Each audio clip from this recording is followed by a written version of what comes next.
আর hearing নিয়ে আতঙ্কিত হয়ে আছেন। তো আতঙ্কিত হওয়ারও কথা, আজকে আমার স্ত্রীর হিয়ারিং রয়েছে। তো তার হিয়ারিংয়ে যাওয়ার জন্য কোন কোন ডকুমেন্টস লাগছে এবং সেগুলো কিভাবে সাজাবেন তার উপরে আজকে ভিডিওটি হতে চলেছে। যাদের নামে নোটিশ অলরেডি এসেছে বা আসবে আপনারা জানেন, তারা কিভাবে ডকুমেন্টসগুলো জোগাড় করবেন এবং কিভাবে পরপর সাজাবেন সেই নিয়ে আজকের ভিডিওটা। তাই ভিডিওটা আপনারা সম্পূর্ণ দেখুন। প্রথমত হচ্ছে আপনারা দুটো ফাইল নেবেন। দুটো ফাইলে একটাতে থাকবে আপনার সমস্ত অরিজিনাল কপি আর একটাতে থাকবে আপনার জেরক্স কপি। এবার এই ডকুমেন্টসগুলো কিভাবে সাজাবেন সেই বিষয়ে আপনাদের দেখায়। যে ওর হিয়ারিং নোটিশ এসেছে, হিয়ারিং নোটিশে লেখা আছে আপনাকে এমন একজন পুত্র বা কন্যা হিসেবে যুক্ত করা হয়েছে যাকে অন্য 6 জনও পিতা হিসেবে দাবি করেছেন। এবার মজার বিষয় হচ্ছে আমার স্ত্রীরা মানে 3 বোন 1 ভাই, মানে 4 জন ওরা, কিন্তু এখানে 6 জন করা আছে। এরকম যারই 4 জন সন্তান তাকেই কিন্তু এই নোটিশ ধরানো হচ্ছে। এবার এটা কিন্তু পুরোপুরি ইসিআই এর দোষের জন্য কিন্তু সাধারণ মানুষকে ভোগান্তিতে পড়তে হচ্ছে। কিন্তু যাই হোক, যেহেতু নোটিশ এসেছে আমাদেরকে কাগজ নিয়ে যেতে হবে, নাহলে আবার নাম বাদ দিয়ে দেবে।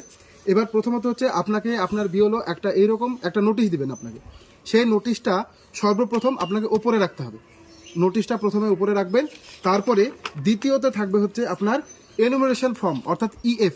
আপনারা মনে করেন বিওলো আপনাকে প্রথম যে ফর্মটি দিয়েছিল, যেখানে আপনারা ছবি লাগিয়েছিলেন এবং আপনার ডিটেলস এবং 2002 আপনার কোন আত্মীয় আছে সেটা লিখেছিলেন, সেই ডিটেলসের যে ফর্মটা আছে সেই ফর্মটা আপনাকে জেরক্স করতে হবে।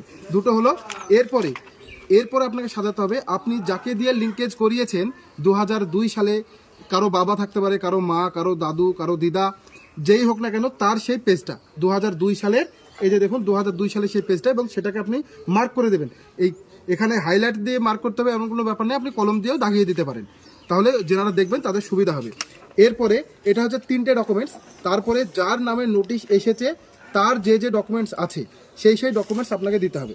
আমার স্ত্রীর ক্ষেত্রে আমি সাজিয়েছি, ওর পাসপোর্ট দিয়েছি। যার পাসপোর্ট আছে সে পাসপোর্ট দিবে, না থাকলে পাসপোর্ট দেওয়ার দরকার নেই। তারপরে আমি দিয়েছি ওর হচ্ছে এইচএস পাস সার্টিফিকেট। এখানে কিন্তু মাধ্যমিকের অ্যাডমিট কার্ড কিন্তু আর অ্যালাউ করছে না, সেজন্য আপনারা পাস সার্টিফিকেট দেওয়ার চেষ্টা করবেন।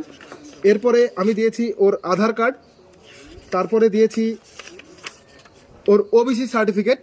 আপনাদের যে কাস্ট সার্টিফিকেট যদি থাকে সেই কাস্ট সার্টিফিকেটটা আপনারা দেবেন, যার নেই তাকে দেওয়ার দরকার নেই। এরপরে হচ্ছে আপনার প্যান কার্ড, ওর প্যান কার্ড আমি দিয়েছি। প্যান কার্ডের পর ওর দিয়েছি রেশন কার্ড।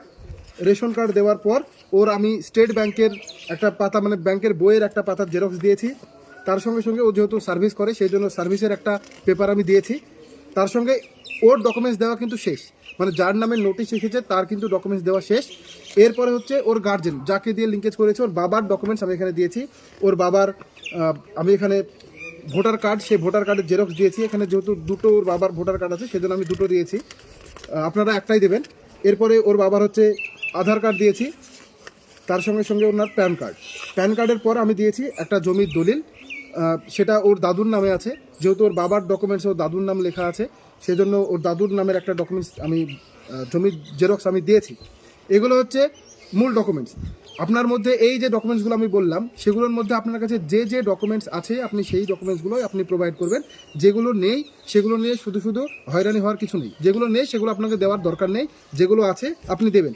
এবার আপনার মনে হতে পারে যে এতগুলো ডকুমেন্টস লাগবে। ব্যাপার হচ্ছে দেখুন, যে কোনো কারণে নোটিশ আসুক না কেন, নোটিশ আসার 3-4টে ধরন আছে। কাউকে 6 জনের বেশি প্রয়োজনই দেখাচ্ছে, কারো দেখাচ্ছে বাবার সঙ্গে বা মায়ের সঙ্গে বয়সের সম্পর্কটা অনেক কম, 15 বছরের কম কিংবা 50 বছরের ঊর্ধ্বে, কিংবা দেখা যাচ্ছে যে কারো নামের অমিল রয়েছে। সেই কারণে যে কারণে নোটিশ আসুক না কেন আপনাকে কিন্তু এইভাবেই কিন্তু ফরম্যাটটা সাজাতে হবে। প্রথমে আপনাকে দিতে হবে সেই নোটিশটা, তারপরে আপনার ইএফ এর জেরক্সটা, তারপরে আপনি 2002 সালে যাকে লিঙ্কেজ করিয়েছেন। এই ক্ষেত্রে একটু বলে রাখি, যারা দাদুকে লিঙ্কেজ করিয়েছেন তাদের ক্ষেত্রে কিন্তু ডকুমেন্টস আরও বাড়বে, কারণ আপনার ডকুমেন্টস সাজাতে হবে, তারপরে আপনার পিতার ডকুমেন্টস সাজাতে হবে, তারপরে কিন্তু আপনার দাদুর ডকুমেন্টস সাজাতে হবে। কারণ আপনার সঙ্গে দাদুর কিন্তু সরাসরি কোনো সম্পর্ক দেখাতে পারবেন না, সেজন্য আপনার ডকুমেন্টসে আপনার বাবার নাম থাকবে, বাবার ডকুমেন্টসে তার বাবা অর্থাৎ আপনার দাদুর নাম থাকবে। এবার কেউ যদি ভাবে যে আমার দাদু তো অনেক আগে মারা গিয়েছে, আমি কী ডকুমেন্টস দেবো, সেই ক্ষেত্রে বলবো যদি মৃত্যু সার্টিফিকেট থাকে সেই মৃত্যু সার্টিফিকেট দিবেন, কিংবা কোনো জমির দলিল যদি থাকে যেখানে আপনার দাদুর নাম লেখা আছে তাহলে সেই সার্টিফিকেট দিলেও বা সেই জমির জেরক্সটা দিলেও কিন্তু আপনার কাজে লাগবে। আশা করছি কিভাবে আপনাকে বোঝাতে পেরেছি যে কিভাবে আপনি ডকুমেন্ট সাজিয়ে পরপর গুছিয়ে নিয়ে যাবেন। যদি আপনি ডকুমেন্ট সাজিয়ে গুছিয়ে নিয়ে যেতে পারেন তাহলে কিন্তু আপনার হিয়ারিং হতে সময় লাগবে না। জাস্ট আপনি যাবেন এবং আপনার ডকুমেন্টসগুলো ওনারা একবার চেক করে রিভেরিফাই করে নিয়ে আপনার সঙ্গে ছবি তুলে আপনাকে ছেড়ে দেবে। আশা করছি যে আপনারা সমস্ত ডকুমেন্টস যথাসময়ের মধ্যে জোগাড় করে জেরক্স করে, আর হ্যাঁ আরেকটা কথা, সেটা হচ্ছে প্রত্যেকটা ডকুমেন্টসের যেগুলো আপনি জেরক্স করছেন সেগুলো কিন্তু যারা সই করা জানেন তারা সই করবেন। দেখুন প্রত্যেকটা ডকুমেন্টসে কিন্তু আমি সই করে নিয়েছি, সই করবেন। আর যারা জানেন না তারা কিন্তু টিপছাপ দিয়ে নেবেন প্রত্যেকটা ডকুমেন্টসে, শুধুমাত্র এই নোটিশটা বাদে। এবার নোটিশে কিন্তু আপনি যখন যাবেন তখন কিন্তু এখানে আপনার প্রেজেন্টের জন্য একটা কিন্তু সাইন করিয়ে নেবে। তো মোট কথা হচ্ছে সমস্ত ডকুমেন্টসের ওপরে কিন্তু আপনার সই কিংবা টিপছাপ কিন্তু লাগবেই। এগুলো আপনারা জোগাড় করে রাখুন। আশা করছি হিয়ারিংয়ে আপনার কোনো সমস্যা হবে না। ভিডিওটি দেখার জন্য অসংখ্য ধন্যবাদ।